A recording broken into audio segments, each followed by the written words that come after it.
Hi, wonderful students. Welcome to Mathston. Today, we will be continuing the same marathon series for Paper 2 Biology. So, let's get started, my dear students. I request you to have your notebook and pen in your hand so that we can continue nicely.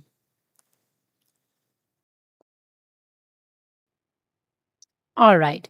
So, let us get started with the question number one, which is an assertion reason. Assertion: passive immunization provides immediate protection but generally does not induce immunological memory. The reason or the statement B. Passive immunization involves administration of performed antibodies rather than activation of recipient's adaptive immune system. So अगर यहाँ ध्यान से देखें तो we will have a quick idea कि this is the difference between active and passive immunization. Active immunization जो होती है वो ऑन द स्पॉट आपके एंटीबॉडीज को बना के एक्ट करने पे विश्वास रखती है. Okay, but when we talk about this one, the passive immunization, that is different. Okay, so here we need to understand one thing very clearly that passive immunization जो होती है वो immediate protection provide करती है but generally immunological memory को involve नहीं करती है. क्यों नहीं करती? Because passive response जो है वो कौन सा response होता है? ये वो response होता है जो immediate protection provide करता है. पैसिव इम्यूनाइजेशन में एडमिनिस्ट्रेशन होती है परफॉर्म्ड एंटीबॉडीज की रादर देन एक्टिवेशन. तो यहाँ पर एक्टिवेशन नहीं होती इम्यून सिस्टम का, रादर की ऑलरेडी प्रेजेंट एंटीबॉडीज जो हैं वो फाइट करती हैं. So here both A and R true. अब देखना है कि क्या ए और आर एक दूसरे को सपोर्ट भी कर पा रहे हैं. Like we have to see that now. So देखिए, जो passive immunization that provides the immediate protection but generally it does not induce immunological memory. Okay, because passive immunization involves the administration of performed antibodies rather than the activation of the adaptive immune system. So when we use the term because here, we see that we found that yes, it is absolutely right, it is supporting it as well. So here statement A and B are A and R are correct, and R is the correct explanation of statement A. So which statement is going to be correct? The statement A is of course going to be correct. Okay, so let's have a look here. So this is also correct. So the statement 1 goes to be correct. This one. Okay. Just check the next one. Which of the following function as the professional antigen presenting cells? इनमें से कौन सा वाला ऐसे cells हैं जो कि function करते हैं as the professional ones? Which of the cells function as the professional antigen presenting cells? Professional antigen presenting cells. So my dear students, what do you think will be correct one here? So when we talking about the professional antigen presenting cells, what do we mean? Dendritic cells, macrophages, beta lymphocytes या neutrophils. So सारे के सारे जो हैं वो different types के cells हैं. So if I talk about the number one cells, okay, that is about the dendritic cells. What are dendritic cells? They are kind of, yes. So dendritic cells, macrophages, beta lymphocytes, neutrophils, all of they have the same different functions or same, they are having different functions. Okay, so देखो जो आपका सबसे पहले देखते हैं dendritic sales. जो आपका dendritic sales है ना, ये एंटीजेंस को कैप्चर करता है. इट कैप्चर्स दी एंटीजेंस और ये प्रेजेंट होते हैं them to the T cells और सबसे ज़्यादा इफेक्टिव होते हैं. वाई? बिकॉज ये कुछ प्रोड्यूस करते हैं, कुछ इंपॉर्टेंट प्रोड्यूस करते हैं, जैसे आप बोलते हो एंटीजन प्रेजेंटिंग सेल्स, और ये इनिशिएट करते हैं आपके अडेप्टिव रिस्पॉन्सेज को भी. सो दिस फर्स्ट वन जो है that is your producing the APC. ठीक है, लेकिन आंसर मिल गया, इसका मतलब ये तो नहीं बाकी नहीं देखेंगे. चलो, मैक्रोफेजेस की अगर हम बात करें तो ये इनगल्फ करते हैं और डाइजेस्ट करते हैं माइक्रोब्स को. ठीक है, और ये क्या करते हैं? They undergo the process of what do we call as the, ये अंडरगो करते हैं the process which we refer as the phagocytosis. Clear है? थर्ड देखो, बीटा लिम्फोसाइट्स जो होते हैं they produce the antibodies after activation, और फिर डिफ्रेंशिएट कर देते हैं इसको प्लाज्मा सेल्स में और मेमोरी बी सेल्स में भी। न्यूट्रोफिल्स जो होते हैं फर्स्ट रिस्पॉन्डर्स होते हैं, जब भी अक्यूट इन्फॉर्मेशन होती है तो सबसे पहले जो रिस्पॉन्ड करने वाले होते हैं वो होते हैं आपके, यस, सबसे पहले होते हैं आपके neutrophils. Okay, so answer A, B and C are correct. हमने किसकी बात की थी? एंटीजन प्रोड्यूसिंग सेल्स की। फैगोसाइटोसिस में जब आपका फैगोसाइटोसिस होता है तब डेंड्राइटिक सेल्स होते हैं, हाँ होते हैं। Antigen presenting sales dendritic sales में होते हैं, हाँ। एंटीबॉडी प्रोडक्शन बीटा लिम्फोसाइट्स भी करते हैं, ठीक है, और मैक्रोफाइट्स भी करते हैं। ओके, बट जो आपका ये न्यूट्रोफिल्स हैं they do not do that, ठीक है। ये रैपिडली जो है वो इनगल्फ कर लेते हैं इसको, APC antigen producing sales produce नहीं करते हैं। A vaccine produces A vaccine produces high antibody titers but poor cell-mediated immunity. Which vaccine is most likely? Live attenuated vaccine, inactivated vaccine, DNA vaccine, viral vector vaccine. Now you should have a quick idea again of all of these things. ठीक है, एक vaccine है बहुत ज़्यादा high antibody titres produce करती है, ठीक है। सो अगर वो प्रोड्यूस कर रही है तो सेल मेडिएटेड इम्यूनिटी जो है वो पुअर है। अब आप खुद सोचो कौन सी वैक्सीन सबसे अच्छी जाएगी? लाइव एटीन्यूएटेड वैक्सीन जो होती है ना वो strong antibody humoral cell mediated दोनों बनाती है, ठीक है, सो वो नहीं जाएगी।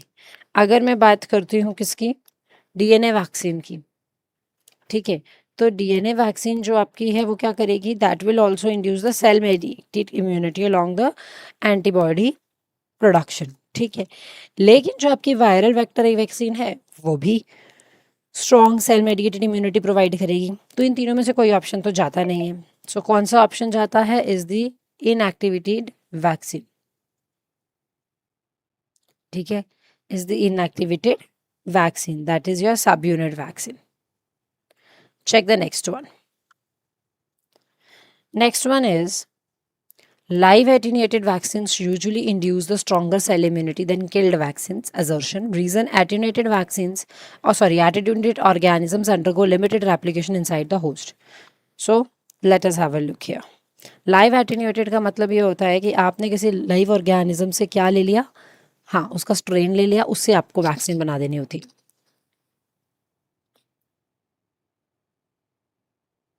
लाइव एटीन्यूएटेड वैक्सीन जो हैं वो इंड्यूस करते हैं stronger cell immunity than the killed cells. बिल्कुल सही है my dear students, it is with no doubt it is true.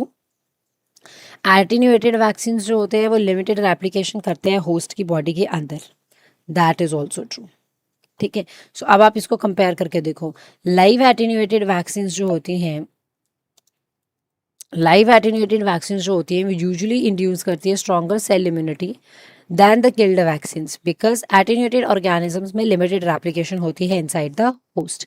So both the statements are true and reason correctly explains the statement A. Which diagnostic techniques directly detect the pathogen nucleic acid? PCR, RT-PCR, ELISA, LAMP. So we have to see the full forms also. The first one, which is your PCR, that is polymerase chain reaction, ठीक है। Answer आपको पता चल जाएगा तो इसीलिए पहले आप ये लिखेंगे पॉलीमरेज चेन रिएक्शन। आरटीपीसीआर क्या है? रिवर्स ट्रांसक्रिप्टेज और reverse transcription polymerase chain reaction. Then comes your ELISA, okay, that is your enzyme linked. These are important, my dear students. Enzyme linked immunosorbent assay,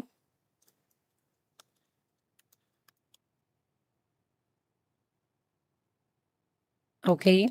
Lamp is very important, that is your loop,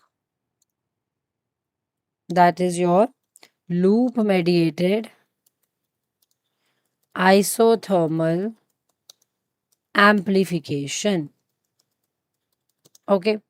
So here when I talk about the PCR, reverse transcriptase PCR, देखो जो PCR है वहाँ पर तो specific जो भी DNA sequence है वो एम्पलीफाई होता है। रिवर्स ट्रांसक्रिप्शन जो है पॉलीमरेज चेन रिएक्शन, यहाँ पर डिटेक्ट किया जाता है आरएनए को सबसे पहले, फिर उसके बाद जो है फर्स्ट कन्वर्ट किया जाता है उसे आरएनए में, देन कन्वर्ट किया जाता है complementary DNA which is also called है cDNA।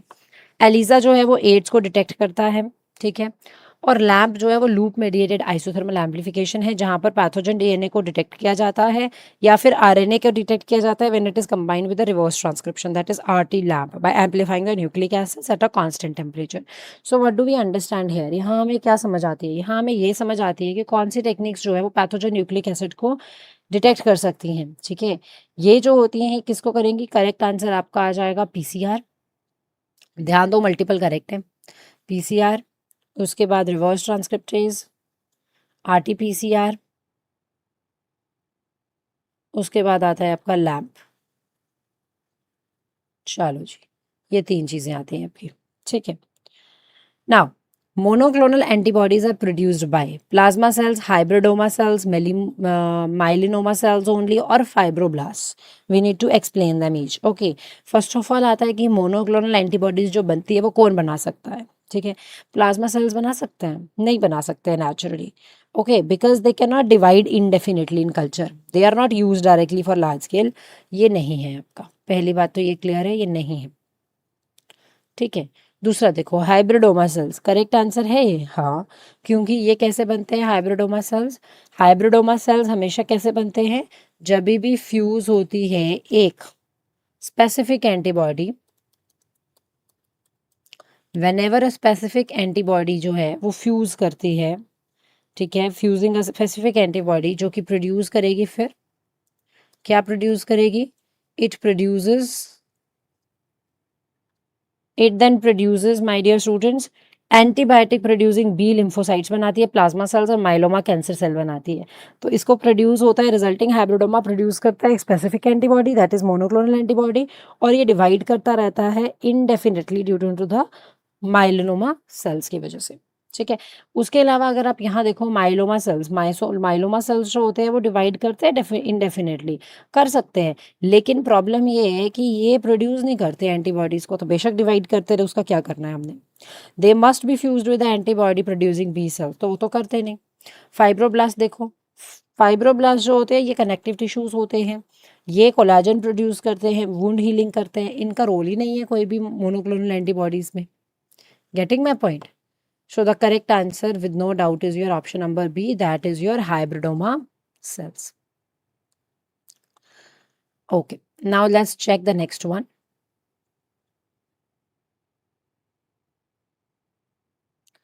Now the next one is your, yes, which marker appears earliest due to during acute hepatitis B infection?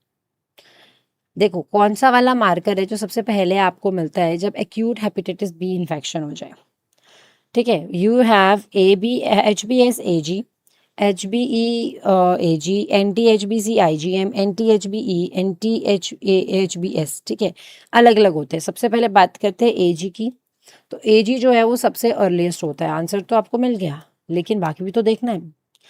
HBe जो है आपका सिंपल, ठीक है, ये NTHBe ये सजेस्ट करता है कि आपकी जो वायरल इन्फेक्शन है या रिड्यूस हो चुकी है आपकी वायरल रेप्लिकेशन, ठीक है, तो ये तब एंटीबॉडीज हम रिकवर कर सकते हैं।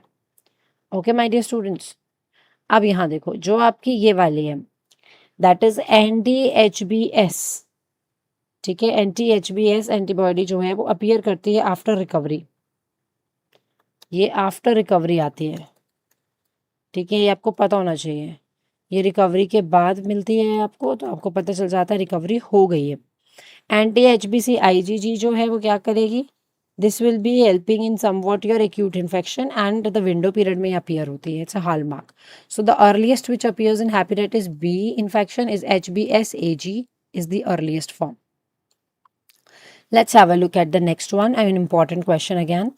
Assertion is that ELISA can detect either antigen or antibody. Reason is that specificity of ELISA depend upon antigen-antibody interaction. So again, it is important part of it. देखो एलिजा जो है वो detect कर सकती है या तो एंटीजन या तो एंटीबॉडी, तो स्टेटमेंट बिल्कुल सही है, ठीक है। बेस्ड ऑन बिकॉज जो आपका एलिजा है that is what, that is your enzyme linked immunosorbent assay which is specific binding between antigen and antibody. So depending on how the test is designed, antigen ELISA that is detecting the pathogen antigen viral proteins को, antibody ELISA जो होती है वो antibodies को represent करती है, detect करती है produced by the patient against the pathogen. So high specificity ELISA की जो है that comes from the fact that is antibody bind करती है specific antigen के साथ ही. Okay, so that is one point. So both are true and this is, अगर मैं यहाँ बिकॉज लगाऊं, आप देखो यहाँ पर क्या आ रहा है. ELISA can direct detect either antigen और antibody, can detect either antigen or antibody because the specificity of ELISA depends upon the antigen antibody interaction. बिल्कुल सही है. Check the next one.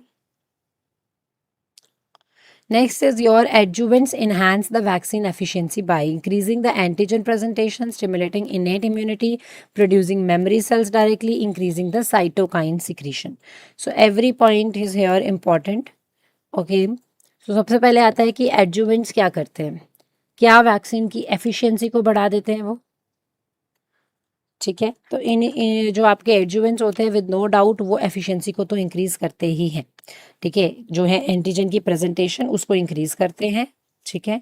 Yes, adjuvants जो होते हैं वो एक्टिवेट करते हैं एंटीजन प्रेजेंटिंग सेल्स को, स्पेशली डेंड्राइटिक सेल्स को, ठीक है, पर्टिकुलरली डेंड्राइटिक सेल्स को.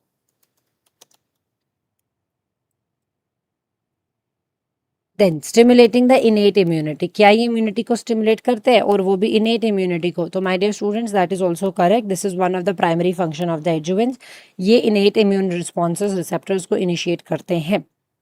क्या वो साइटोकाइन सिक्रीशन प्रोड्यूस करते हैं, बहुत ज़्यादा इंपॉर्टेंट है. मैं हमेशा बोलती हूँ कि एक्टिवेटेड इनेट इम्यून सिस्टम आपके साइटोकाइंस रिलीज करता है जो कि इन्हांस करता है आपके टी सेल को और आपके बी सेल को. मैं फिर से बोल रही हूँ, बहुत इंपॉर्टेंट है, ठीक है. टी सेल और बी सेल के रिस्पॉन्सेज को ये क्या करता है, ये इन्फ्लुएंस भी करता है. Now coming to this one, whether it produces the memory cells directly, no it does not. Adjuvants जो हैं वो directly memory cells को produce नहीं करते, memory B या T cells को produce नहीं करते, ठीक है. memory cells develop करते हैं adaptive immune response की वजह से. So आपका जो incorrect answer है वो कौन सा है, ये वाला. तो बाकी सारे क्या होंगे, करेक्ट होंगे, ठीक है. This one is incorrect, rest all are correct points. Okay my dear students, I hope things are getting clear. All right, चलो अभी चलते हैं नेक्स्ट क्वेश्चन के पास. The next question is the hybridoma technology in detail. Okay, hybridoma technology is the thing which is first of all given by the the Kohler and Milston, with no doubt. Answer तो आपने देख लिया है. But what does this technology teaches you? That is more important. Hybridoma technology is a technique which was developed by Georges Kohler and Cesar Milston. 1975 में इन्होंने बनाया. किस लिए बनाया, ताकि ये मोनोक्लोनल एंटीबॉडीज को यानी मैप्स को बना सके, ठीक है. मैप्स को बनाने के लिए they have produced basically, this is your maps, ठीक है. मैप्स को बनाने के लिए, मोनोक्लोनल एंटीबॉडीज के बनाने के लिए प्रिंसिपल क्या रहता है यहाँ पर, प्रिंसिपल इज वेरी सिंपल. यहाँ पर कुछ नहीं करना है, आपको लेना है नॉर्मल बीटा लिम्फोसाइट लेना है, प्लाज्मा सेल लेना है, और वो एक स्पेसिफिक एंटीबॉडी को प्रोड्यूस करेगा, लेकिन उसकी जो लाइफ स्पैन है वो होगी शॉर्ट, ठीक है. माइलोमा सेल जो होगा वो डिवाइड करता रहेगा इनडेफिनेटली, बट वो एंटीबॉडीज प्रोड्यूस नहीं करता है. समझ रहे हो. अब दोनों चीज़ें आपके सामने क्लियर हैं. लेकिन अब यहाँ पर आप करोगे क्या, यहाँ पर आप ये करोगे कि आपने ना इन दोनों को उठाना है, ठीक है, और इन दोनों को आपको कंबाइन करवाना है. समझ रहे हो, आपको इन दोनों को उठाना है और आपको इनको क्या करवाना है, कंबाइन करवाना है. जब आप इन्हें कंबाइन करते हो देन व्हाट हैपन्स, हो जब आप इसे कंबाइन करोगे ना तो आपका एक एंटीबॉडी बनेगी स्पेसिफिक, और वो डिवाइड करती रहेगी इनडेफिनेटली. सो हाइब्रिडोमा टेक्नोलॉजी में सबसे पहले होता है द फर्स्ट स्टेप जो है दैट इज योर इम्यूनाइजेशन. सबसे पहला स्टेप होता है इम्यूनाइजेशन, ठीक है. दूसरा स्टेप होता है स्प्लीन सेल्स को आइसोलेट करना. ये पूछा जाएगा आपको बहुत बारी, स्प्लीन सेल्स को आइसोलेट करो. फिर उसके बाद आप फ्यूजन करवाते हो दोनों सेल्स की ताकि हाइब्रिडोमा एंटीबॉडीज बने, ठीक है, मोनोक्लोनल एंटीबॉडीज बने, फिर आप सिलेक्शन करते हो। किसकी सिलेक्शन होगी? सिलेक्शन होती है, सिलेक्शन ऑफ नहीं, सिलेक्शन इन कहाँ की जाती है? हैड मीडियम में की जाती है। पता है किसी को हैड मीडियम क्या होता है my dear students? HAT medium जो होता है वो इंक्लूड करता है आपका, बहुत इंपॉर्टेंट है, दैट इंक्लूड्स योर हाइपोजेंथीन, ठीक है, उसके अलावा ये इंक्लूड करता है एमाइनोप्टेरिन, ठीक है, इसके अलावा ये इंक्लूड करता है थायामिडिन, ठीक है। तो ये चीज़ें होती हैं आपकी हार्ट मीडियम में। Once heart medium is overcomed या वैसा कर दिया हमने, फिर आप स्क्रीनिंग करते हो। ये स्टेप्स इंपॉर्टेंट है माय डियर स्टूडेंट्स। फिर आप क्लोनिंग करते हो। Once that screening is also completed, आप करते हो क्लोनिंग। क्लोनिंग करने के बाद आपको की जाती है लार्ज स्केल प्रोडक्शन करते हो आप, क्योंकि आपको बहुत सारे बनाने पड़ते हैं, ठीक है। एंड देन फाइनल स्टेप में आप प्यूरिफिकेशन करो, पैकेजिंग करो और बेच दो, ठीक है। So the correct answer as it is very clear is option number B. Next देखते हैं,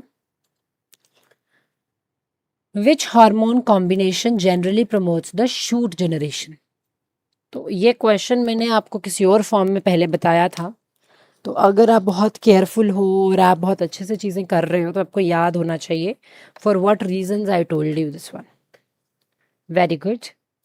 सो देखो, जब भी कंसंट्रेशन जो है ऑक्सीजन की ज़्यादा होगी, ठीक है, और साइटोकाइनिन लो होगा, तो विद नो डाउट जब आपका साइटोकाइन, देखो ऑक्सीजन ज़्यादा है ना, तो ऑक्सीजन जहाँ ज़्यादा है, साइटोकाइनिन जहाँ कम है, वहाँ पर आपकी विदाउट एनी डाउट रूट ही बनना है। साइटोकाइनिन ज़्यादा है और आपका ऑक्सीजन कम है, तो विद नो डाउट वहाँ पर क्या बनना है? वहाँ पर शूट ही बनना है। इक्वल कॉन्सेंट्रेशन है हमेशा, तो क्या बन जाएगा यहाँ पर?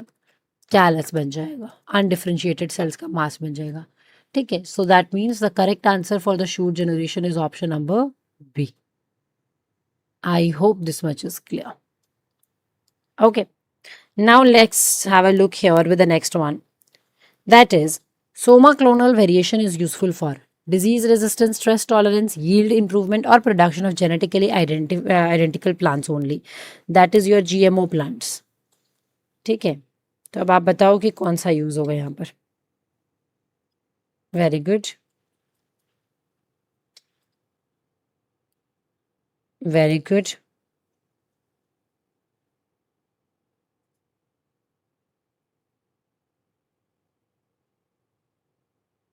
very good. So, my dear students, when you talk about this part of the soma clonal variation, so it is very clear कि soma clonal variation को आप disease resistance में यूज़ करते हो, हाँ करते हो, stress tolerant में भी यूज़ करते हो, yield improvement में भी यूज़ करते हो, but GMO plants, identical plants बनाने के लिए आप यूज़ नहीं करते हो। So that means यहाँ पर आपकी soma clonal variations जो होती है, genetic variations होती है, जो plants में generate होती हैं through tissue culture, ठीक है। So जेनेटिकली आइडेंटिकल प्लांट्स जो है वो सिर्फ आप माइक्रो प्रोपोगेशन से बना सकते हो, क्लोनल प्रोपोगेशन से कर सकते हो, सोमा क्लोनल से नहीं कर सकते हो, ठीक है। तो this is possible only by the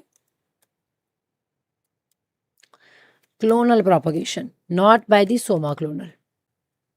okay, Soma clonal variation होती है जहां नए यूजफुल ट्रेड्स आते हैं। माइक्रो प्रोपोगेशन में आप जेनेटिकली आइडेंटिकल बनाते हो, which is also the clonal one. So correct answer is A, B and C. Now next one, totipotency refers to unlimited cell division, ability of the cell to regenerate a complete plant, cell differentiation or cell fusion. Very good.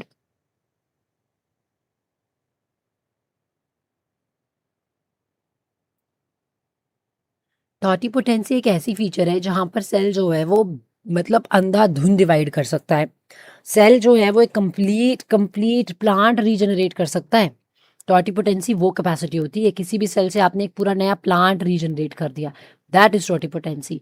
Unlimited cell division तो नहीं होगा, cell differentiation, cell fusion नहीं है। It is the ability of the cell to ultimately regenerate into a new plant, ठीक है। Root cell से नया plant बना दिया, शूट सेल से नया प्लांट बना दिया, that is a part. Now is the assertion and reason. Assertion है animal cells require more complex media than plant cells. Reason is animal cells cannot synthesize many essential growth factors. So when we talk about this question that animal cells जो हैं उनको requirement होती है ज़्यादा complex media की, तो सही है, बिकॉज वो मोर डेवलप्ड होते हैं कंपेयर टू द प्लांट्स। और एनिमल सेल्स जो हैं वो सिंथेसाइज नहीं कर सकते बहुत सारे essential growth factors bye their own, जैसे प्लांट्स कर सकते हैं। सो दिस इज ऑल्सो करेक्ट, है ना। अब देखो क्या ही एक दूसरे को सपोर्ट कर रहे हैं।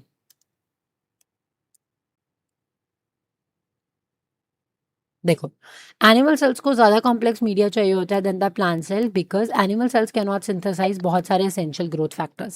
सो my dear students, A is also true and it is correctly explaining, the reason is explaining A correctly. Next check करेंगे, the most commonly used basal medial in the plant tissue culture is LB medium or Sheeg and Skoog medium, nutrient broth or Soberod medium. So we have to define each of them. So सबसे पहला common जो है वो है with no doubt MS medium, ठीक है। LB medium कौन सा मीडियम होता है? LB मीडियम होता है आपका, that is your Luria Bertani medium, ठीक है। इसको हम बैक्टीरियाज के लिए यूज करते हैं, इसको हम बैक्टीरियाज के लिए यूज करते हैं, स्पेशली इकोलाई के लिए हम यूज करते हैं। मुशीक एंड स्कूक जो मीडियम है MS मीडियम वाइडली यूज्ड है। ये इसमें हम macro nutrients, micro nutrients, vitamin, sucrose, plant growth regulators like oxygen and cytokinins, इसमें हम अगार ये सब यूज करते हैं, ठीक है। सो प्लांट्स के लिए बड़ा कॉमन सा मीडियम है मुशीक एंड स्कूक मीडियम। नेक्स्ट आता है आपका nutrient medium, sorry nutrient broth. ये जनरल पर्पस होता है और ये बैक्टीरियाज के लिए होता है, वो भी ज़्यादा एडवांस्ड के लिए नहीं होगा, ठीक है, नॉन फैसिटिडियस बैक्टीरियाज के लिए। आगे आता है आपका सोबरॉड मीडियम। सोबरॉड मीडियम जो है इसको हम बोलते हैं सोबरॉड डेक्सट्रोज अगार या ब्रॉथ। इसको हम यूज़ करते हैं फंजाई और यीस्ट के लिए, ठीक है। तो करेक्ट आंसर कौन सा होगा? सेकंड वाला, मुशीगन Skoog experiment, Skoog medium, sorry. Okay, you have to be very careful. Now the next one, animal cell cultures require sterility, carbon dioxide incubator, serum or growth supplements, high salt concentration that is more than 5%. So अगर हम animal cell cultures की बात कर रहे हैं और उनकी sterility की बात कर रहे हैं, ठीक है, तो उनको क्या चाहिए? माय डियर स्टूडेंट, स्टेरिलिटी तो चाहिए, प्लांट कल्चर करो या एनिमल कल्चर करो, स्टेरिलिटी तो चाहिए।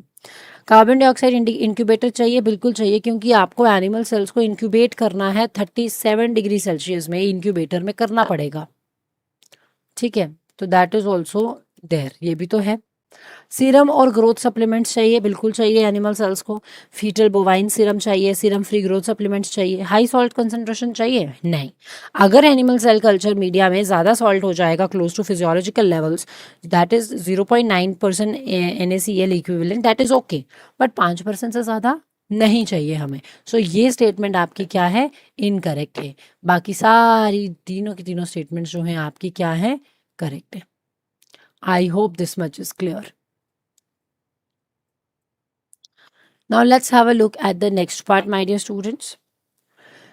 Cryopreservation commonly employs liquid nitrogen, ethanol, dry ice और paraffin. So it is very obvious cryopreservation में temperature कितना लगता है? That is -196 डिग्री सेल्सियस, ठीक है। और वो लिक्विड नाइट्रोजन लेता है ना। इस टेम्परेचर में मेटाबॉलिक एक्टिविटीज़ वर्चुअली स्टॉप हो जाती हैं और लॉन्ग टर्म प्रिजर्वेशन को ये इनिशिएट भी कर पाती हैं। इथेनॉल पॉसिबल नहीं है क्योंकि ये डिसइंफेक्टेंट है, प्रिजर्वेटिव नहीं, और या हम इसको प्रिजर्वेटिव की तरह लेंगे, डिसइंफेक्टेंट की तरह लेंगे, ठीक है। तो ये क्रियो प्रिजर्वेटर की तरह तो काम नहीं करता है। ड्राई आइस टेम्परेचर इसका अबाउट -78 to 0.5 डिग्री सेल्सियस होता है, हमें टेम्परेचर -96 डिग्री सेल्सियस चाहिए, ये भी नहीं है। पैराफिन इम्बेड करने के लिए हेल्प करता है टिश्यूज़ को हिस्टोलॉजी में, क्रियो प्रिजर्वेशन में नहीं यूज़ करते। कॉमन जो क्रियो प्रिजर्वेंट हम यूज़ करते हैं उसका नाम मैं आपको बताती हूँ, DMSO होता है, ठीक है। DMSO मतलब डायमिथाइल सल्फॉक्साइड। अब इतना ही नहीं, you also have the other ones, जैसे ग्लिसरोल भी एक कॉमन है। तो करेक्ट आंसर क्या आ जाता है? Correct answer is liquid nitrogen. Check the next one. TRIPS agreement is administered by, TRIPS TRIPS agreement. तो देखो ट्रिप्स एग्रीमेंट जो है वो किसने एडमिनिस्टर किया है? ट्रिप्स एग्रीमेंट जो है वो एग्जिबिट किया गया है by WTO, that is world trade organisation के द्वारा। अब बात बनती है कि ट्रिप्स क्या है। माय डियर स्टूडेंट्स, ट्रिप्स होता है trade related aspects of intellectual property rights. ठीक है, this is about your trips. और ट्रिप्स अग्रीमेंट इंटरनेशनल अग्रीमेंट है जो मिनिमम स्टैंडर्ड सेटअप करता है प्रोटेक्शन के लिए, इन्फोर्समेंट के लिए आईपीआर्स को अमंग WTO कंट्रीज। ठीक है, 1 जनवरी 1955 में इसको क्या किया गया था? इनिशिएट किया गया था। It came up in this. Now is about your patentability requires. अगर आपको कोई भी चीज़ पेटेंट करनी है तो आपको क्या चाहिए होगा?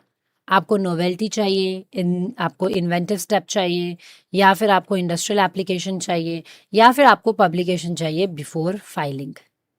सो बताओ पेटेंटी। हाँ, अगर आपको पेटेंटिबिलिटी करनी है, किसी चीज़ को भी पेटेंट करवाना है, सो व्हाट इट रिक्वायर्स?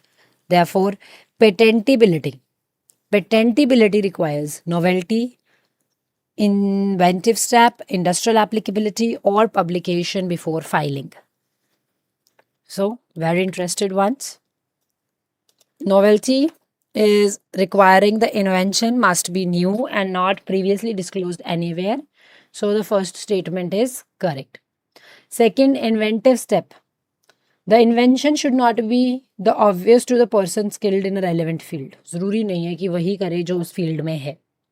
ठीक है, दिस इज ऑल्सो करेक्ट।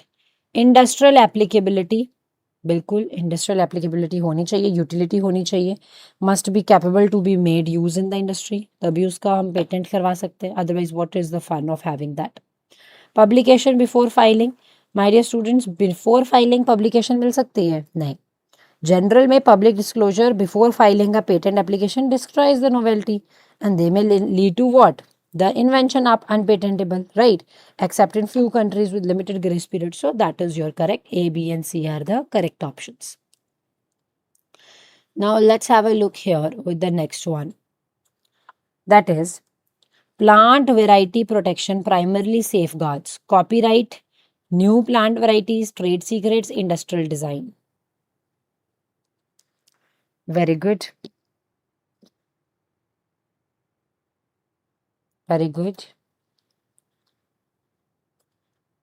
सो देखो, प्लांट वैरायटी प्रोटेक्शन जो है प्राइमरली सेफगार्ड करती है कॉपीराइट को, नहीं, ये तो प्रमोट करता है literary, artistic, musical, software work को। प्लांट वैरायटीज को तो कॉपीराइट नहीं प्रोटेक्ट करता है। न्यू प्लांट वैरायटीज, हाँ, ये इसको प्रोटेक्ट करेगा। ट्रेड सीक्रेट्स, ये प्रोटेक्ट करता है trade secret, something about confidential business transactions, information, formula, manufacturing process. तो प्लांट्स के प्रोटेक्शन के साथ तो इसका कोई लेना देना नहीं है। Industrial design protects the ornamental या फिर aesthetic appearance of the product. Okay, so it does not also protect the plant variety. So correct option is your option number B. To qualify, अगर आप चाहते हो कि कोई qualify करे, okay, if you want to get it qualified by the plant variety protection, variety जो है वो novel होनी चाहिए, variety जो है वो distinct होनी चाहिए, और जो variety जो है वो uniform भी होनी चाहिए। Variety should be stable at the same time. I hope this much is correct. Yes. All right. Let's have a look here at the next question, which is assertion and reason. Assertion. Discoveries are generally not patentable. Patents protect inventions rather than discoveries. So, if we consider this question, we have to see कि discoveries generally patentable होती भी नहीं है. There is no doubt over it. बिल्कुल सही है. Okay. Then if I talk about the next one, that is about your patents. Patents protect करते हैं inventions को rather than discoveries, ये भी सही है। लेकिन अब आपको ये देखना है कि क्या ये support कर पा रहा है। Discoveries are generally not patentable because patents protect the inventions rather than discoveries. So both they are true, and that is the correct explanation of A. Check the next one. Citric acid is commercially produced mainly by Aspergillus niger, Saccharomyces cerevisiae, Penicillium chrysogenum, or Rhizopus stolonifer. So what do you think is the correct option here? सो देखो, जो आपका correct answer है that is citric acid. Aspergillus niger जो है वही commercially produce इससे होता है। अगर सैक्रोमाइसिस सर्विसेई की बात करूँ तो ये यीस्ट है, ब्रेड वगैरह बेकरी में यूज़ होगा। पेंसिलियम क्राइसोजेनम जो है वो पेंसिलियम में यूज़ होगा। राइजोपस स्टोलोनिफर जो है वो कॉमन ब्रेड मोल्ड है, तो फर्मेंटेशन में ये यूज़ होने वाला है। ठीक है, so this is for citric acid. As I said you can note my dear students, important चीज़ें नोट कर लिया करो। ठीक है, जो आपका सैक्रोमाइसिस सेरेविसियाई है वो आपको यूज़ होता है अल्कोहल में, ये आपको यूज़ होता है ब्रेड में। देन आपका पेनिसिलियम क्राइसोजेनम है, ये आपको यूज़ होता है पेनिसिलिन बनाने के लिए। राइजोपस जो है, राइजोपस टोलोनिफर है, वो यूज़ होता है आपको किसके लिए? Bread mould. ये बना हम बनाना नहीं चाहते, बन जाता है bread mould. Okay, all right, let's have a look at the next question. Primary metabolites include ethanol, amino acids, penicillin और लैक्टिक एसिड। प्राइमरी मेटाबोलाइट्स क्या इंक्लूड करते हैं? प्राइमरी मेटाबोलाइट्स क्या इंक्लूड करते हैं everyone? Primary metabolites include ethanol, amino acid, penicillin और lactic acid. So the first one is your ethanol. This is a primary metabolite जो कि प्रोड्यूस होता है during the active growth, especially yeast के time पर during the fermentation. Amino acid is also a primary metabolite जो कि protein synthesis और normal cell growth के लिए हेल्प करता है। पेनिसिलिन जो होता है, पेनिसिलिन सॉरी, ये सेकेंडरी मेटाबोलाइट है, प्राइमरी नहीं है ये, this is secondary, secondary metabolite.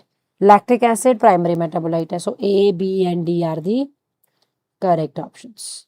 I hope this much is clear. Yes? All right. Now let's have a look at the next question. Question number 24 is about penicillin is a primary metabolite, secondary metabolite, vitamin और pigment. तो मैंने अभी आपको बताया है penicillin जो है वो एक सेकेंडरी मेटाबोलाइट है, राइट? सेकेंडरी है, यस। और अगर मैं इसी के साथ एक क्वेश्चन और पूछूं आपको कि इंसुलिन क्या है? पेनिसिलिन अगर सेकेंडरी है तो अगर मैं आपको यहाँ पूछूं, ये लो, मैंने आपसे पूछा मुझे बताओ अबाउट द इंसुलिन, तो आप क्या बोलोगे? प्राइमरी है, सेकेंडरी है, क्या है? माय डियर स्टूडेंट्स, ये प्राइमरी होता है, ठीक है। इंसुलिन प्राइमरी है, पेनिसिलिन सेकेंडरी है। नेक्स्ट देखो, assertion secondary metabolites are often produced during stationary phase. Reason nutrient limitation can trigger secondary metabolism. So अगर एजर्शन की बात करें तो वो एजर्शन क्या बोलती है? एजर्शन कहती है कि सेकेंडरी मेटाबोलाइट्स ऑफन प्रोड्यूस होते हैं स्टेशनरी फेज के टाइम पर, तो बिल्कुल सही है। न्यूट्रिएंट लिमिटेशन जो है वो ट्रिगर कर सकती है सेकेंडरी मेटाबॉलिज्म को, this is also correct. Okay, so statement 1 and 2 are correct. Can it explain secondary metabolites often हम प्रोड्यूस हो करते हैं during the stationary phase because nutrient limitation can trigger secondary metabolites. So yes, that is true. Both are true and that correctly explains the statement A as well. Continuous fermentation is most suitable for the production of biomass, antibiotics, secondary metabolites only or vaccines. Very good.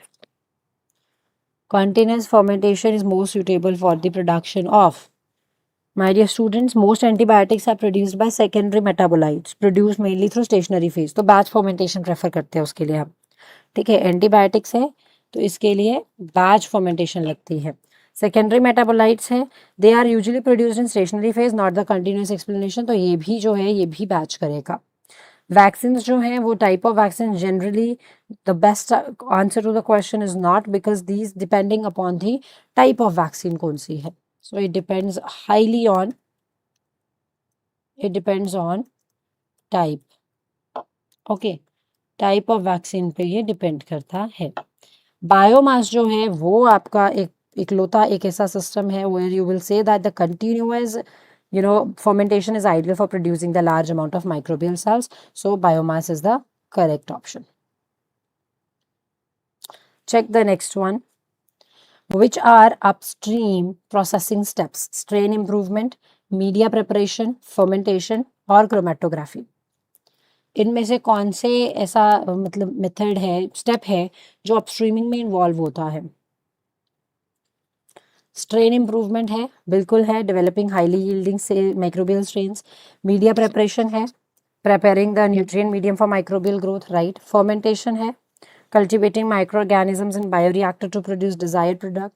Chromatography है, नहीं है. क्यों? क्योंकि chromatography, my dear students, downstream process है, upstream नहीं है. ठीक है, इट्स अ डाउनस्ट्रीम प्रोसेस. ये तो हम बनने के बाद का प्रोसेस है, जब हम प्योरीफाई कर रहे हैं after the fermentation. So it's a downstream process. Correct statement is your A, B and C. I hope things are getting cleared. Okay, let's check the next one. Which instrument continuously measures DO, that is dissolved oxygen in a bioreactor? आपने एक bioreactor लिया हुआ है और उस bioreactor में आप चाहते हैं कि आपकी जो डिजॉल्व ऑक्सीजन है, अमाउंट ऑफ ऑक्सीजन जो डिजॉल्व है, वो आप जो क्या करें, कंटिन्यूसली मेजर करें कि कितना जो है वो यूज़ हो रहा है माइक्रो ऑर्गेनिजम्स के द्वारा और वो सब. तो आप यूज़ करते हैं my dear students, as it is very obvious, DO probe को आप यूज़ करते हो. ठीक है, क्योंकि अगर अगर आप देखें पीएच प्रोब, वो पीएच को मेजर करेगा. ठीक है, टेम्परेचर, अगर कोई सेंसर्स हैं वो टेम्परेचर को करते हैं. फोम सेंसर फोम फॉर्मेशन को करेंगे. सो डीओ प्रोब ही होता है इसमें, जो कि ऑक्सीजन को, डिजॉल्व ऑक्सीजन को मेजर करना करेगा. Next one. Recombinant insulin is commercially produced mainly using Escherichia coli, Vibrio coli, Bacillus anthracis और साल्मोनेला टाइफी. सो अगर आपको पता है अच्छे से तो ये कैसे आएंगे ऑर्गेनिजम्स के नाम? लैटिन फॉर्म में. ठीक है, चलिए बताइए आप मुझे इसका answer. Very good, tell me the answer for this one.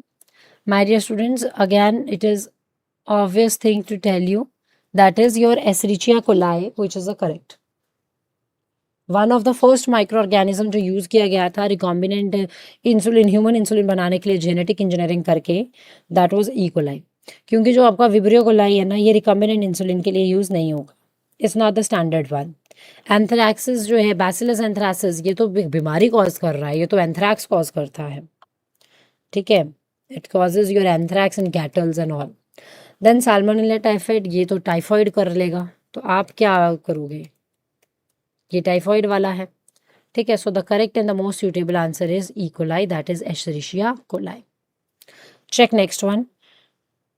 Downstream जो है वो क्या इंक्लूड करता है? फिल्ट्रेशन, सेंट्रीफ्यूगेशन, क्रोमेटोग्राफी और sterilization of medium before inoculation. So my dear students, यहाँ अगर आप ध्यान दो, डाउनस्ट्रीमिंग है. डाउनस्ट्रीमिंग मतलब कि यहाँ पर आपने प्रोडक्ट जो है वो रिकवर कर लिया हुआ है ना. प्रोडक्ट रिकवर कर लिया तो फिल्ट्रेशन करोगे, सेंट्रीफ्यूगेशन करोगे, क्रोमेटोग्राफी करोगे, प्यूरिफिकेशन करोगे. इन शॉर्ट, आप मीडियम की स्टरलाइजेशन तो नहीं करोगे बिफोर इनोकुलेशन, क्योंकि this is the step of the upstreaming. ठीक है, अपस्ट्रीमिंग में आप प्रोडक्ट बना रहे होते हो, डाउन स्ट्रीमिंग में प्रोडक्ट बन गया है, उसकी अब आपको प्यूरिफिकेशन करके पैकेजिंग करनी है. सिंपल. ओके, ये क्वेश्चन देखिए एक बारी. PCR is preferred over the culture for rapid diagnosis of many viral diseases. Reason is that PCR amplifies the specific nucleic acid sequences even when the pathogen numbers are low. So, PCR prefer किया जाता है over the culture for rapid diagnosis of बहुत सारी viral diseases. बिल्कुल सही है. क्यों? क्योंकि PCR जो है स्पेसिफिक न्यूक्लिक एसिड को क्या करता है? एम्पलीफाई करता है जब पैथोजन नंबर लो हो. सही है कि गलत है? My dear students, PCR highly sensitive, highly specific molecular diagnostic technique है. ये छोटे छोटे अमाउंट के वायरल DNA, RNA वायरस को, RNA वायरस के लिए तो चलो रिवर्स ट्रांसक्रिप्टेज चाहिए, RT-PCR चाहिए, अदरवाइज ये एम्पलीफाई कर लेता है टारगेट न्यूक्लिक एसिड को. तो डायग्नोसिस आसान हो जाती है, इवन इफ अगर वायरल लोड जो है वो बहुत कम हो. ठीक है, अगर वायरल कल्चर की बात करूँ, वो टाइम कंज्यूमिंग है. कुछ वायरसेस को इम्पॉसिबल होता है कल्चर करना रूटीनली. सो PCR को हम प्रेफर करते हैं इन केसेस में. So both the statements are true and they are the correct explanation of the statement A. Check the next one. Memory immune response is characterized by faster antibody production, higher antibody affinity, longer lag phase, greater magnitude of response. Very good. Very good, students. Please have a look. So in this part, if you are very much aware, you would get a clear idea कि antibody तो तेज produce होती ही है memory वाले में। क्यों? Already वो form memory cells में form में प्रेजेंट है।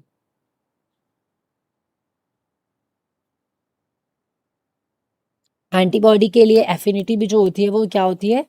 हाई होती है। Okay, so that is also one point. Then longer lag phase होता है? नहीं होता।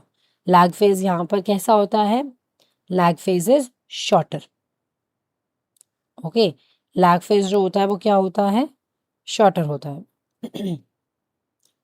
All right, next comes your greater magnitude of response. हाँ, रिस्पॉन्स ज़्यादा ही होगा क्योंकि ऑलरेडी एंटीबॉडीज बनी होती हैं। Correct answer is A, B and D.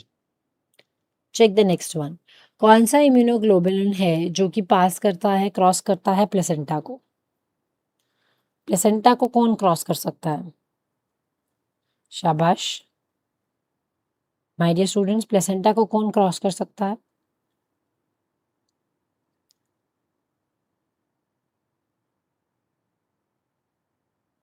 Very good.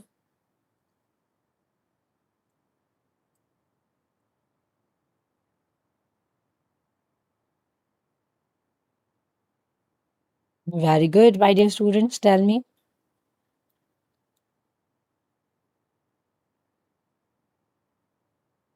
So IgA cross नहीं कर पाता, M भी नहीं कर पाता, E भी नहीं कर पाता। It is your IgG which can cross the placenta. The window period in HIV diagnosis refer to. HIV की डायग्नोसिस में जो विंडो पीरियड होता है उसे आप क्या बोलते हैं? विंडो पीरियड HIV डायग्नोसिस में क्या है? Very good, very good my dear students. So window period जो होता है HIV डायग्नोसिस में वो होता है वो वाला पीरियड जो एंटीबॉडी, हाँ, बिफोर एंटीबॉडी बिकम्स डिटेक्टेबल, उससे पहले आ जाएगा ये। ठीक है, नेक्स्ट चेक करते हैं। कौन सी वैक्सीन है जो रिकॉम्बिनेंट वैक्सीन के लिए जो है, इनमें से कौन सी रिकॉम्बिनेंट वैक्सीन है basically? Hepatitis B vaccine, HPV vaccine, BCG vaccine, recombinant zoster vaccine. Very good. कौन सा आपको लग रहा है सही है? सो माय डियर स्टूडेंट्स, आपको कुछ लगे सही ना लगे, आपको रिकॉम्बिनेंट जोस्टर वैक्सीन जरूर लग रहा होगा। ओके, लेकिन यहाँ पर साथ साथ में हेपेटाइटिस बी वैक्सीन और HPV वैक्सीन दोनों क्या है? वो भी रिकॉम्बिनेंट है। BCG रिकॉम्बिनेंट नहीं है। ठीक है, चलो। Polyclonal antibodies recognize multiple epitopes on the same antigen. Polyclonal antibodies are produced by different clones of beta lymphocytes. So, which statement do you find to be correct? Very good.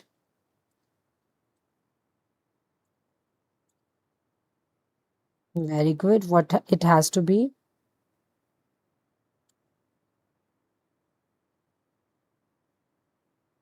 So keeping it in view, we need to understand that polyclonal antibodies जो है multiple epitopes on same antigens को recognize करती है, बिल्कुल करती हैं।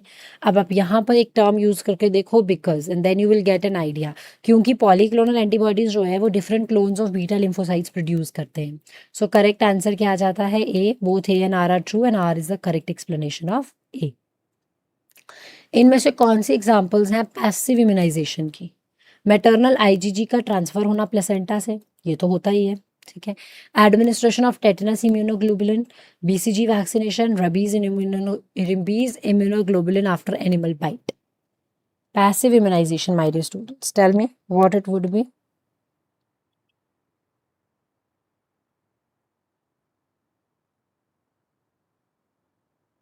Very good.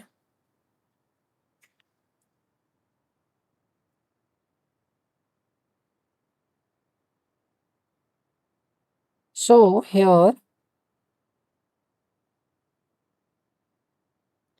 So here, if I say about this part, we need to understand here that it is about what? It is about, yes, that maternal IgG transfer होता है, बिल्कुल होता है, एडमिनिस्ट्रेशन भी होता है टेटनस इम्यूनोग्लोबुलिन का, ठीक है, एंड BCG वैक्सीनेशन भी होता है, rabies immunoglobin after animal bite. So my dear students, BCG vaccine जो है वो नहीं है, बाकी सारे क्या हैं आपके पैसिव इम्यूनाइजेशन के करेक्ट एग्जाम्पल्स हैं, ठीक है.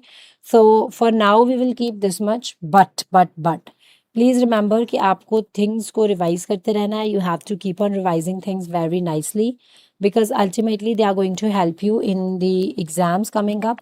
So my dear students, keep a view कि आपको कितना आपको you have got to know, कितना आपको अंडरस्टैंडिंग हुई है, कितने आपके करेक्ट है, कितने इनकरेक्ट है. Based on that you can choose to revise the topics.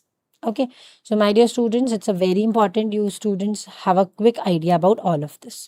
Okay, so we'll be keeping this much for now. Till then, take care, have a very wonderful day, my dear students. Bye bye. Bye, my wonderful students.